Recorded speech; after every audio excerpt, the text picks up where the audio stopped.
નમસ્કાર, India news ગુજરાતના ખાસ કાર્યક્રમ કરંટ અફેર્સમાં હું જયેશ સોની આપ સૌનું સ્વાગત કરું છું। આજે આપણે વાત કરવા જઈ રહ્યા છીએ હોમિયોપેથિક ડે વિશે। આજે વર્લ્ડ હોમિયોપેથિક ડે છે અને હોમિયોપેથિક એ એવી ચિકિત્સા પદ્ધતિ છે જેને આપણે સૌ કોઈ જાણીએ છીએ, છતાં પણ ઝાઝા લોકો એને અપનાવતા નથી। પરંતુ આજે અમે લોકો આપને જણાવવા જઈ રહ્યા છે કે હોમિયોપેથિક એ એટલું કારગર ચિકિત્સા પદ્ધતિ છે જેને કારણે આપણે કોરોના કાળની અંદર લાખો લોકોના જીવ બચાવી શક્યા છીએ। અને આજે હોમિયોપેથિક ડેના દિવસે અમારો આ એક ખાસ અહેવાલ જોઈએ અને ત્યારબાદ આપણે આ ચિકિત્સા પદ્ધતિ વિશે વિસ્તૃત ચર્ચા કરીશું ડોક્ટરો જોડે। આજે વિશ્વ હોમિયોપેથી દિવસ છે, ત્યારે ઇન્ડિયા ન્યૂઝ ગુજરાત દ્વારા સુરતની 40 વર્ષથી વધુ સમયથી કાર્યરત પચ્ચીગર હોમિયોપેથી કોલેજ ખાતે મુલાકાત કરતા અહીંયા અભ્યાસ કરતા સ્ટુડન્ટમાં દેશભરમાં વિલુપ્ત થઈ રહેલી ભારતની પ્રાચીન ચિકિત્સા પદ્ધતિ માટે અનેરો ઉત્સાહ જોવા મળ્યો હતો। કેન્દ્રીય આયુષ મંત્રાલય દ્વારા હોમિયોપેથીને હથિયાર બનાવી ઇમ્યુનિટી બૂસ્ટર એવી આર્સેનિક આલ્બમ 13ને કરોડો લોકો સુધી પહોંચાડી હતી। રાજ્ય સરકારે પણ 3,48,00,000 લોકો સુધી આ દવાના ડોઝનું વિતરણ કર્યું હતું। સુરત જિલ્લાની વાત કરીએ તો સમગ્ર જિલ્લાને આવરી લેતા 8 આરોગ્ય કેન્દ્રો પર સપ્તાહના 6 દિવસ હોમિયોપેથીની નિઃશુલ્ક સારવાર ઉપલબ્ધ છે, જેનો લાભ રોજના સરેરાશ 400 થી 500 લોકો વિવિધ પ્રકારના શારીરિક અને માનસિક રોગો માટે લઈ રહ્યા છે। આ હોમિયોપેથી ચિકિત્સા પદ્ધતિ છે એનો મેઇન બેઝ છે સિમિલિયા સિમિલિબસ ક્યોરેન્ટર। આ શબ્દો છે એ જર્મન લેંગ્વેજના છે, કારણ કે જે એમના ફાઉન્ડર હતા એ જર્મનીના હતા। એટલે એનો મતલબ એ થાય છે કે લેટ લાઇક્સ ક્યોર લાઇક, એટલે જેવા લક્ષણો પેશન્ટમાં હોય એવા જ લક્ષણો જોઈને એમાંની દવા સિલેક્ટ કરીને એમને આપવામાં આવે છે। ત્યારે એવા જ લક્ષણો એ પેદા કરે છે અને એને કારણે એ જે પેશન્ટના જે ડિઝીઝના લક્ષણો છે એ દૂર થાય છે। આ એક એનો બેઝિક ફંડામેન્ટલ લો છે। કોરોના કાળમાં પણ અમારા હોસ્પિટલ તરફથી પ્રિવેન્ટિવ દવા જે આર્સેનિક આલ્બમ 200ના ડોઝેસ હતા તે આપવામાં આવેલા હતા અને સુરતમાં બહુ બધી સોસાયટીમાં પણ આપેલા છે અને અહીંયા પણ બધા પેશન્ટ જો આવતા તેમને પણ આપેલા છે। 20 થી 30 હજાર સુરતના લોકોને આમાં દવા પહોંચતી કરી છે અને એ જ પ્રમાણે જે હોમિયોપેથિક દવા પણ આ જે કોરોનામાં સારવાર માટે પણ અમે યુઝ કરી છે, જેની પ્રતીતિ સમગ્ર વિશ્વએ કોરોનાના વિકટ સમયમાં કરી।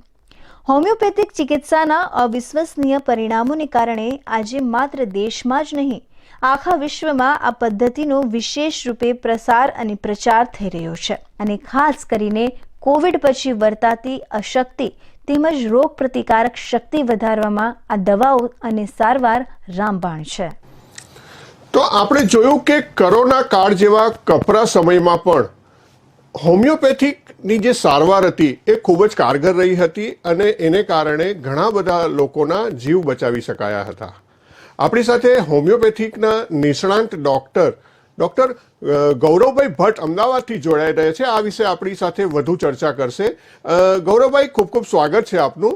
અને ગૌરવભાઈ, આપણે જે રીતે જોયું કે હોમિયોપેથી જે ચિકિત્સા પદ્ધતિ છે એનાથી આપણે કોરોના કાળ જેવા કપરા સમયમાં એનો ખૂબ જ લાભ લોકોને મળ્યો હતો અને આજે પણ લોકો એનો ખૂબ મોટા પ્રમાણમાં લાભ ઉઠાવી રહ્યા છે, પરંતુ જોઈએ એટલા પ્રમાણમાં હજી પણ લોકોમાં એની જાગૃતિ નથી। તો ગૌરવભાઈ, આ જાગૃતિ વધારવા માટે અને વધુમાં વધુ લોકો સુધી લાભ પહોંચાડવા માટે કઈ પ્રકારના હજી પણ પ્રયાસો કરવા જોઈએ? નમસ્કાર। જેવી રીતના તમે કીધું કે કોરોના કાળમાં હોમિયોપેથીએ ખૂબ જ અસરકારક રીતે લોકોની રોગ પ્રતિકારક શક્તિ વધારવામાં હેલ્પ કરી હતી, એવી જ રીતના જાગૃતતા વધારવા માટે અમે પણ ઘણા પ્રયત્નો કરતા હોઈએ છીએ, જેમ કે કેમ્પ્સ કરવા, આજુબાજુના ગામડાઓમાં, રૂરલ એરિયાઝમાં અથવા તો રેસિડેન્શિયલ સોસાયટીઝમાં કેમ્પ્સ કરવા, લોકોની અંદર જાગૃતતા કે હોમિયોપેથિક દવાઓ એવું નથી કે ખાલી જૂના ક્રોનિક રોગો માટે વપરાતી હોય છે, પણ જેને અમે કહીએ કે એક્યુટ ડિસીઝીસ એમાં પણ ખૂબ જ કારગર અને ખૂબ જ અસરકારક રીતે કામ કરતી હોય છે. એની સાથે સાથે લોકોને જાગૃત કરવા કે ભાઈ તમે જે દવાઓ પ્રેફર કરો છો, જેમ કે હોમિયોપેથીનો જો તમે પ્રેફરન્સ આપો તો કઈ રીતે હોમિયોપેથિક દવાઓ લાંબા સમયે આડઅસર વગર તમારા રોગને જડમૂળમાંથી મટાડી શકે છે. એના માટે કેમ્પ્સ યોજવા, એના માટે નાના પાયે સેમિનાર્સ કરવા, એના માટે અમે ઘણી વખત રૂરલ એરિયાઝમાં જઈને એક ડ્રામા, સ્ક્રીન પ્લે એ રીતના કરીને પણ લોકોમાં જાગૃતતા અમે વધારતા હોઈએ છીએ.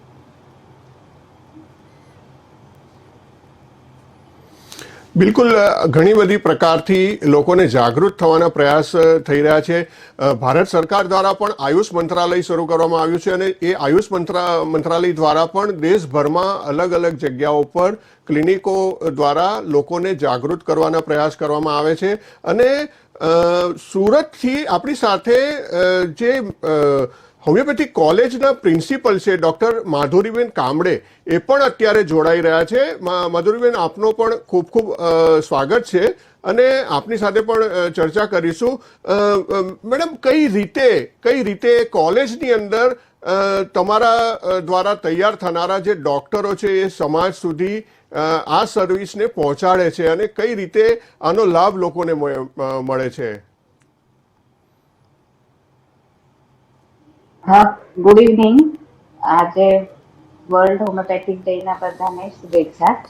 અમારા હોમિયોપેથિક કોલેજ આજથી 40 વર્ષથી પ્રસ્થાપિત છે સુરત શહેરમાં, અને હજારો વિદ્યાર્થીઓએ એમાંથી ડિગ્રી લઈને આજે સુરત સિટીમાં નથી પણ ગુજરાતમાં બધે હોમિયોપેથિક પ્રેક્ટિસ કરે છે.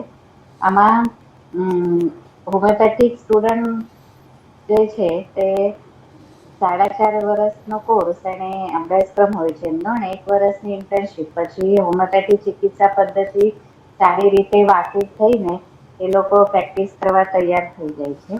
અને આમાં દરેક રોગોમાં આમનો ઈલાજ હોમિયોપેથીથી શક્ય છે આજે. અને એના માટે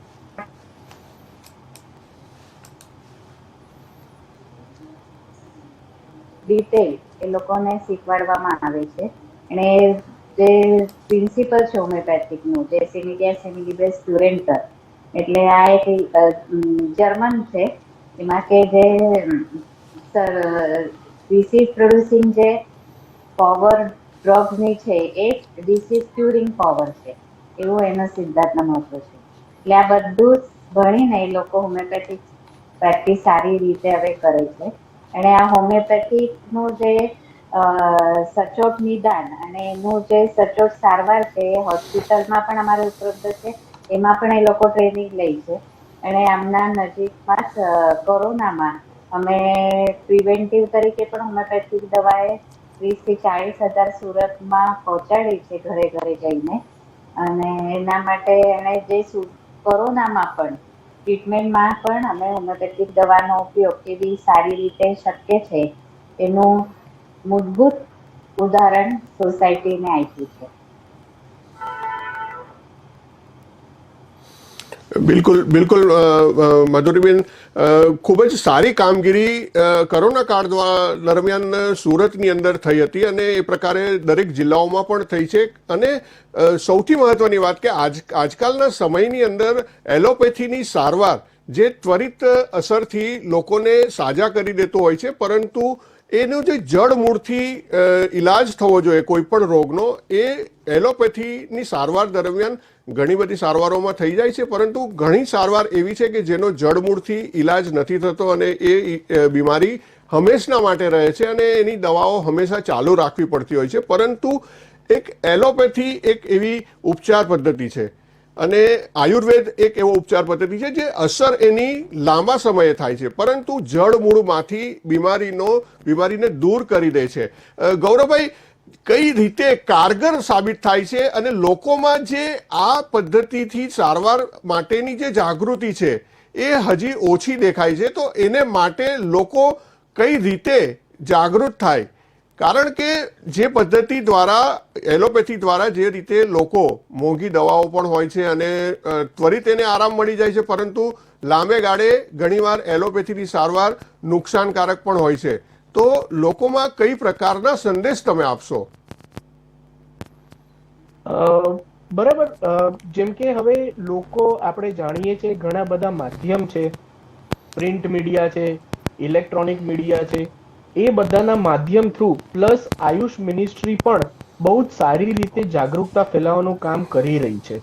તો હવે જેવી રીતના લોકોમાં જાગૃતતા વધતી ગઈ છે કે અમુક રોગો માટે હોમિયોપેથી છે એ ખૂબ જ અસરકારક અને કારગર સાબિત થઈ રહી છે. તો ધીમે ધીમે પણ લોકો હોમિયોપેથી સારવાર પદ્ધતિ તરફ વળાઈ રહ્યા છે. એ લોકોની જે પ્રાઇમરી ચોઇસ ઓફ ટ્રીટમેન્ટ છે, ઘણી વખત અમને અમારા ક્લિનિક્સમાં, અમારા કોલેજની હોસ્પિટલ્સમાં ઘણા લોકો એવા હોય છે કે જે વર્ષોથી એમના અસાધ્ય રોગો માટે એલોપેથી લેતા હોય છે, પણ બીકોઝ ઓફ ગમે તે રીતના કે એમના કોઈક સગાવાળા હોય કે એવા જ રોગથી પીડાતા કોઈક બીજા એમના ફ્રેન્ડ સર્કલમાં હોય જે એ લોકોને સજેસ્ટ કરે છે, માઉથ ટુ માઉથ પબ્લિસિટી જે હોમિયોપેથીની થઈ રહી છે, અને એના લીધે ઘણા લોકો હોમિયોપેથી તરફ વળ્યા છે અને હોમિયોપેથીના બેનિફિટ્સથી એ લોકોના ઘણા બધા રોગો જે એ લોકો વર્ષોથી દવા લેતા હતા,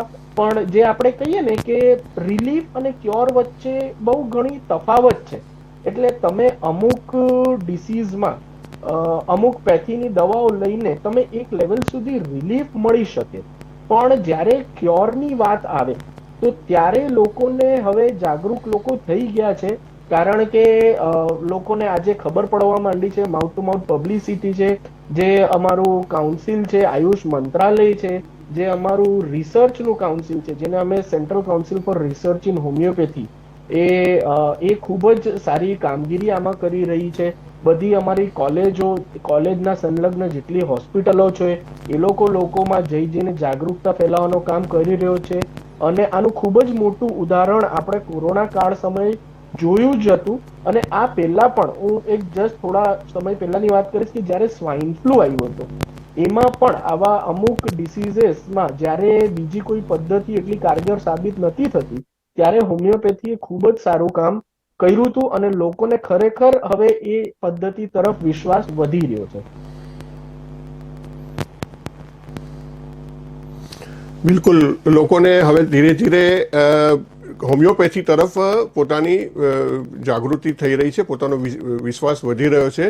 હોમિયોપેથિકની અંદર મુખ્ય રીતે આપણે જોઈએ તો બાળ રોગોને લાગતા, સ્ત્રી રોગોને લાગતા, સાંધાના દુખાવા સંબંધિત જે સમસ્યાઓ હોય છે, લીવર, એસિડિટી, ચેપી રોગો જેવી ઘણી બધી માંદગીઓમાં એલોપેથી કરતાં હોમિયોપેથિકની સારવાર ખૂબ જ કારગર સાબિત થતી હોય છે, જેના વિશે લોકોમાં હજી થોડી જાગૃતિ ઓછી છે, જેને કારણે એનો લાભ વધુમાં વધુ લોકો નથી મેળવી રહ્યા. મેડમ, આ સિવાયની કઈ એવી અસાધ્ય બીમારીઓ છે કે જેનો ઈલાજ એલોપેથી કરતાં હોમિયોપેથિકની અંદર ખૂબ સારી રીતે થઈ શકે એમ છે અને જેને લઈને લોકોમાં આપણે અવેરનેસ લાવી શકાય?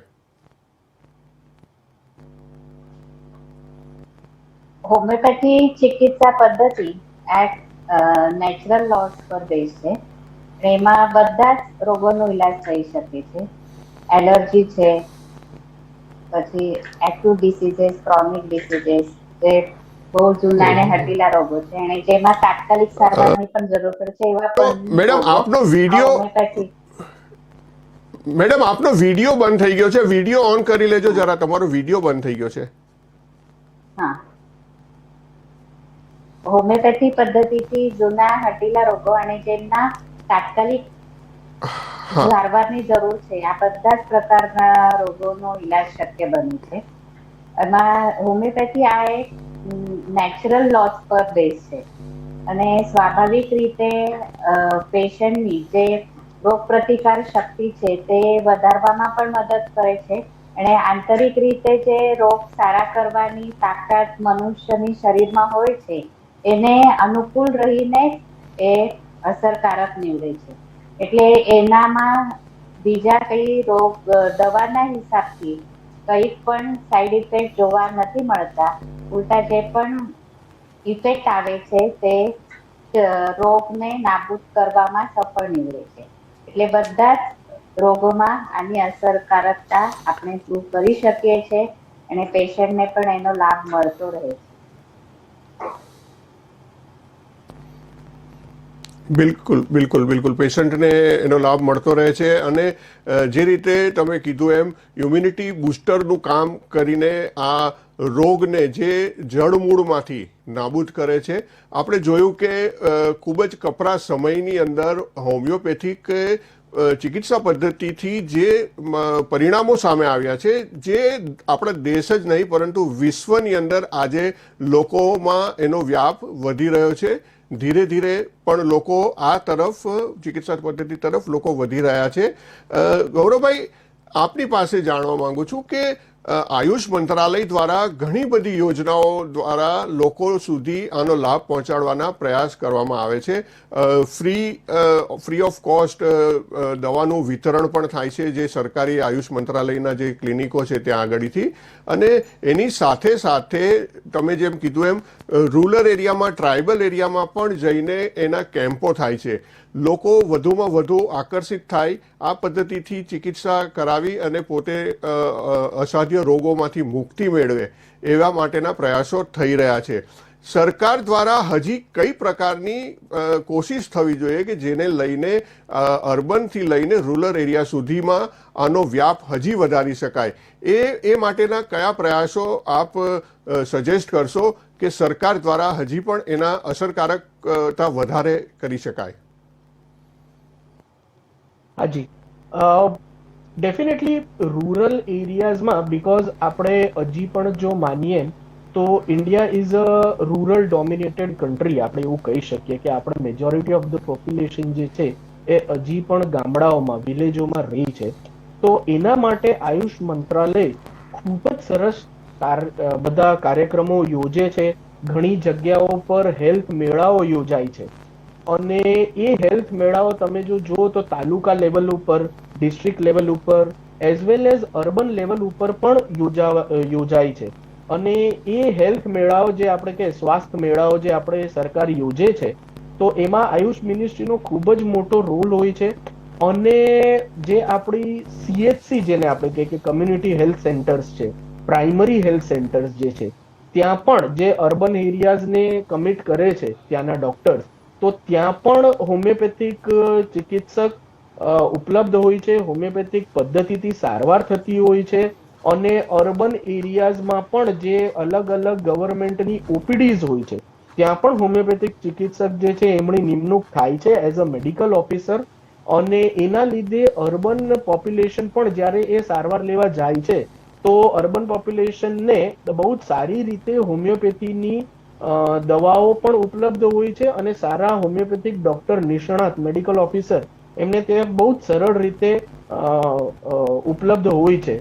સાથે સાથે આજે જ વિશ્વ હોમિયોપેથિક દિવસ છે, એટલે આજે જ દિલ્હીમાં બહુ જ મોટો કાર્યક્રમ યોજાયો છે, જેમાં central council for research in homeopathy, જે અમારી એક રિસર્ચ સંસ્થા છે, સેન્ટ્રલ સંસ્થા છે, એમણે આયુષ મિનિસ્ટ્રી સાથે મળીને અને ઇન્ડિયાની બધી જ કોલેજો સાથે મળીને આજે એમણે એક MOU સાઇન કરવા માટે બધાને ત્યાં ઇન્વાઇટ કર્યા છે. અને આજે જે દિલ્હીમાં ફંક્શન હતું, જ્યાં આપણા વાઇસ પ્રેસિડેન્ટ ઓફ ઇન્ડિયા પણ હાજર હતા, સાથે સાથે જે આપણા આયુષ મિનિસ્ટ્રીના મિનિસ્ટર છે શ્રી સર્બાનંદ સોનોવાલજી અને શ્રી ડોક્ટર મહેન્દ્ર મુંજપરાજી, તો એ લોકો પણ આમાં હાજર રહ્યા હતા. અને ઘણી જ બધી કોલેજો સાથે MOU સાઇન કરવામાં આવ્યા છે, જેમાં હોમિયોપેથીને રિસર્ચના એંગલ, હોમિયોપેથીમાં જે રિસર્ચ થાય છે, તો કોલેજોને સાથે લઈને હજી આ પદ્ધતિમાં આગળ રિસર્ચ કરીને જે બધા અસાધ્ય રોગો છે અથવા તો ઘણા બધા રોગો જેનાથી લોકો હવે બીજી પદ્ધતિની દવાઓ લેવાથી કંટાળ્યા છે, તો આમાં કઈ રીતના આગળ વધી શકાય, કઈ રીતના રિસર્ચ કરી શકાય અને એ રિસર્ચને પછી rural as well as urban એરિયામાં કઈ રીતના એ ઇઝીલી ઉપલબ્ધ થઈ શકે, એના માટેની બહુ જ મોટી કામગીરી આયુષ મંત્રાલય દ્વારા, CCRH દ્વારા અને NCH દ્વારા કોલેજો સાથે મળીને થઈ રહી છે. બિલકુલ બિલકુલ ડૉક્ટર સાહેબ, આપણી પાસે સમયનો થોડો અભાવ છે એટલે આપણે આ કાર્યક્રમ આજે અહીં જ પૂરો કરવો પડશે.